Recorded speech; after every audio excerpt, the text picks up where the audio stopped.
लूका रचित सुसमाचार 23वां अध्याय 33 to 34 हम पढ़ेंगे। तब यीशु ने कहा, हे पिता, इन्हें क्षमा कर, क्योंकि ये जानते नहीं कि क्या कर रहे हैं। और उन्होंने चिट्ठियां डालकर उसके कपड़े बांट लिए। 33 जब वे उस जगह जिसे खोपड़ी कहते हैं पहुंचे, तो उन्होंने वहां उसे और उन कुकर्मियों को भी, एक को दाहिनी और दूसरे को बाईं ओर क्रूस पर चढ़ाया। तब यीशु ने कहा, हे पिता, इन्हें क्षमा कर, क्योंकि ये जानते नहीं कि क्या कर रहे हैं। और उन्होंने चिट्ठियां डालकर उसके कपड़े बांध लिए। आमीन। एक पहाड़ था गुलगुता नाम का। उस पर एक जगह थी जिसका नाम खोपड़ी था। उस जगह यीशु मसीह को इतना सताया गया कि उसका जो क्रूस था उसको खुद को ही पूरा पहाड़ चढ़ने को बोला था। उसको जो चाबुक होता है उससे मारा गया था। उसके, जैसे मम्मी ने बोला, दाढ़ी के बाल पूरे खींच लिए थे। उसको बहुत सताया गया था। यीशु पिता हम सबसे कहता है यूहन्ना 3:16 में, यूहन्ना 3:16 कहता है कि परमेश्वर ने जगत से इतना प्रेम किया कि उसने अपना इकलौता पुत्र आपके और मेरे सारे पाप मिटाने के लिए उसने दिया। आमीन।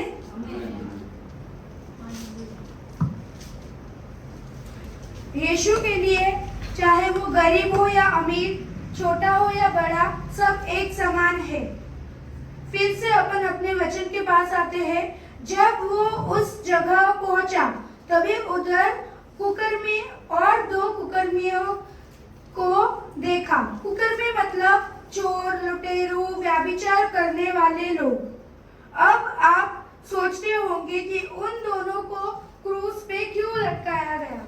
पुराने जमाने में जो लोग चोरी करते थे, व्यभिचार करते थे, उनको क्रूस पे लटका के उनको मार दिया गया जाता था। तभी यीशु के दाहिनी और बाएं जगह उन दोनों कुकर्मियों को भी चढ़ाया गया। तभी वो कुछ नहीं बोला। तभी वो पिता से प्रार्थना कर रहा था कि हे पिता, तू जानता। तब यीशु ने कहा कि हे पिता, इन्हें क्षमा कर, क्योंकि ये जानते नहीं कि क्या कर रहे हैं। तो तभी उस यीशु ने पिता से प्रार्थना की कि उसके जो विरोधी थे उनके लिए प्रार्थना की उसने कि ये लोग क्या कर रहे हैं ये जानते नहीं, पर तू उनको क्षमा कर देना। पर यीशु कुछ नहीं बोला। यीशु जगत में इसलिए आया हम सबको प्रेम करने।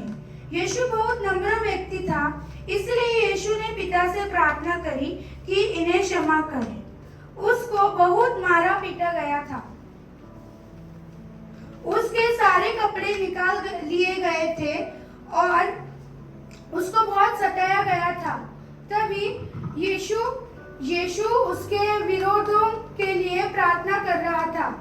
क्या आप आपके विरोधी के लिए प्रार्थना करते हो? क्या आप आपके सताने वालों के लिए प्रार्थना करते हो? आपको नम्र बनना चाहिए और उनके लिए रोज प्रार्थना करनी चाहिए। और उन जो आपको सताने वाले हैं उनके लिए भी आप रोज प्रार्थना करनी चाहिए, जैसे यीशु नम्र होके उसके विरोधी के लिए उन्होंने प्रार्थना की। ये वचन से शायद ही ये वचन आपको समझा होगा। परमेश्वर ये वचन से आपसे बात